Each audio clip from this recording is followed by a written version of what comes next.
கலை அன்னமே. நதியில் விளையாடி கொடியில் தலை சீவி நடந்த இளம் தென்றலே. வளர்பொதிகை மலை தோன்றி மதுரை நகர் கண்டு பொலிந்த தமிழ் மன்றமே.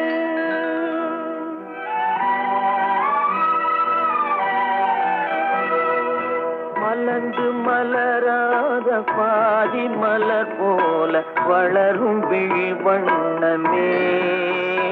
வந்து விடிந்தும் விடியாத காலை பொழுதாக விளைந்த கலை அன்னமே.